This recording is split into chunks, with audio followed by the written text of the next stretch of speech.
Bahasan selanjutnya yaitu keanekaragaman hayati biodiversitas. Di sini saya akan membahas tingkatan keanekaragaman hayati. Keanekaragaman hayati berarti macam-macam atau perbedaan yang ada satu sama lain. Sedangkan hayati adalah kata lain dari makhluk hidup.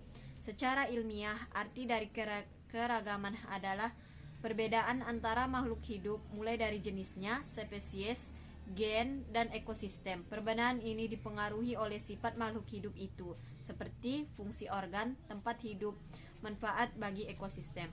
Tingkatan keanekaragaman hayati dibagi menjadi 3, yaitu keanekaragaman hayati tingkat gen, yang dimana keanekaragaman tingkat gen merupakan variasi genetik dalam satu spesies.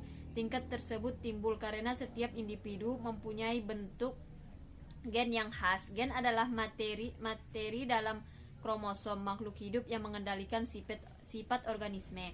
Gen pada setiap individu, meskipun perangkat dasar penyusunnya sama, tetapi susunannya berbeda-beda, bergantung pada masing-masing induknya. Penyebab terjadinya gen adanya perkawinan antara dua individu makhluk hidup sejenis dari kedua induk. Keturunan dari perkawinan memiliki susunan perangkat gen yang berasal dari kedua induk. Kombinasi susunan perangkat gen dari dua induk tersebut akan menyebabkan keanekaragaman individu dalam satu spesies berupa varietas secara alami atau buatan. Beberapa contohnya antara lain variasi jenis kelapa, yaitu kelapa gading, kelapa hijau, dan kelapa kopior.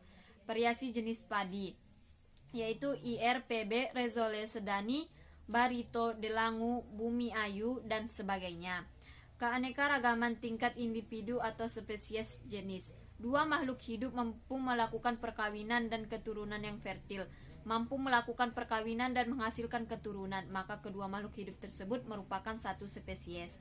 Keanekaragaman hayati tingkat spesies ini menunjukkan keanekaragaman atau variasi yang terdapat berbagai jenis atau spesies makhluk hidup dalam genus yang sama atau familia yang sama. Pada berbagai spesies tersebut terdapat perbedaan sifat. Hal ini dapat dilihat pada contoh berikut. Famili Felidae atau kucing, harimau, singa. Famili Palmae atau kelapa aren, palem, siulan dan lontar. Famili Papilionaceae, kacang tanah, kacang buncis, kacang panjang, dan kacang kapri. Famili Geramani, rumput teki, padi, dan jagung. Genus Ipomea, ketela rambat atau Ipomea batatas, dan kangkungan atau Ipomea crassulaceus. Genus Ficus atau pohon beringin yang di Ficus benjaminia, dan pohon pre Ficus ribes.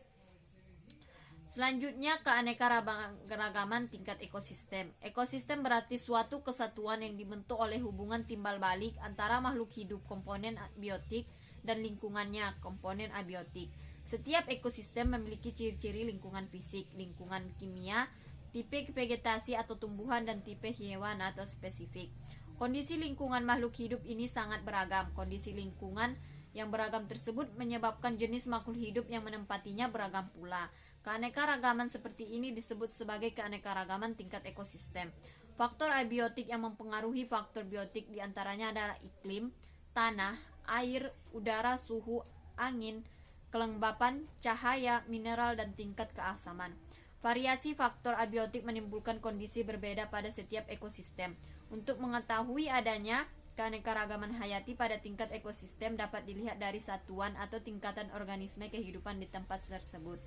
Secara garis besar terdapat dua ekosistem utama, yaitu ekosistem darat atau ekosistem terestrial dan ekosistem perairan atau ekosistem akuatik. Ekosistem darat terbagi atas beberapa bioma, diantaranya bioma gurun, bioma padang rumput, bioma savana, bioma hutan gugur, bioma hutan hujan tropis, bioma taiga, dan bioma tundra. Selanjutnya, tujuan dan manfaat klasifikasi kehidupan makhluk hidup. Tujuan klasifikasi makhluk hidup diantaranya mendeskripsikan jenis makhluk. Salah satu tujuan makhluk hidup adalah dengan adanya klasifikasi ini kita dapat mendeskripsikan ciri-ciri suatu jenis makhluk hidup untuk membedakannya dengan jenis makhluk hidup lainnya, misalnya membedakan istilah tanaman pangan, tanaman obat, dan tanaman sayur. Mengelompokkan makhluk hidup. Tujuan klasifikasi yang paling utama adalah mengelompokkan makhluk hidup. Ini artinya laporan kehidupan dapat melihat persamaan dan ciri-ciri yang dimiliki. 3. Memberi nama makhluk hidup. Seperti yang sudah diketahui, banyak sekali alam di dunia ini yang belum memiliki nama, maka dari itu tujuan klasifikasi adalah untuk memberi nama alam tersebut. Dengan begitu, organisme anonim juga bisa memiliki nama. Selain itu, tujuan makhluk hidup juga untuk mengamati objek studi agar mudah mempelajarinya dengan mengelompokkan sesuai ciri-ciri yang dimiliki, sehingga kita lebih mudah mempelajarinya. Manfaat klasifikasi makhluk hidup ini memudahkan kita dalam mempelajari makhluk hidup yang sangat beragam, mengetahui hubungan kekerabatan antara makhluk hidup satu dengan yang lainnya, intelektual atau yang keempat, memberi nama makhluk hidup yang belum diketahui, dan yang terakhir mengelompokkan makhluk hidup berdasarkan persamaan ciri-ciri yang dimiliki. Selanjutnya, sistem tata nama hewan, tumbuhan, dan mikroba. Tata nama biologi adalah kegiatan pemberian nama pada makhluk hidup di dalam taksonomi. Metode penamaan menggunakan binoma nomenklatur yang diciptakan oleh Colerus Linnaeus. Pemberian nama harus ditentukan dengan benar bagi takson yang telah atau harus diketahui. Tata nama biologi telah mengalami perubahan berkali-kali semenjak manusia mencatat berbagai jenis organisme. Tata nama binomial atau binomial nomenklatur merupakan aturan penamaan baku bagi semua organisme atau makhluk hidup yang terdiri dari dua kata. Binomial berarti dua nama, dan sistem taksonomi genus atau marga, dan nama spesies atau jenis. Nama yang dipakai adalah nama baku yang diberikan dalam bahasa lain atau bahasa lain yang dilatinkan. Aturan ini pada awalnya ditetapkan untuk fungsi tumbuhan dan hewan oleh penyusunnya, namun kemudian segera diterapkan untuk bakteri pula. Sebutan yang disepakati untuk nama ini adalah nama ilmiah. Nama komplit untuk hewan atau singkatan untuk tumbuhan dari otoritas boleh diberikan di balik nama spesies dan ditulis dengan huruf tegak atau Latin atau tanpa garis bawah atau tanpa garis bawah jika tulis tangan, jika dia ditulis tangan. Atau sebuah spesies digolongkan dalam genus yang tidak sama dari yang berlanjut. Sekarang, nama otoritas ditulis dalam tanda kurung. Contoh, Glacie Maxmer atau pasir Domectus. Menamakan tumbuhan sebagai selila atau memindahkannya ke genus, dan tidak memerlukan penulisan nama orang yang memindahkan nama spesies ke genus lainnya.